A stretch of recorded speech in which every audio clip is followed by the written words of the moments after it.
What do you little weediacs want to know first?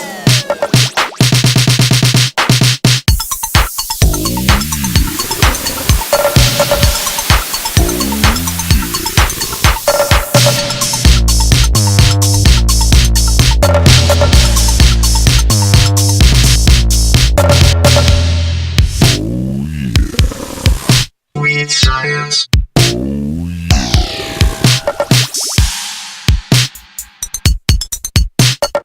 So, what do you little weediacs want to know first?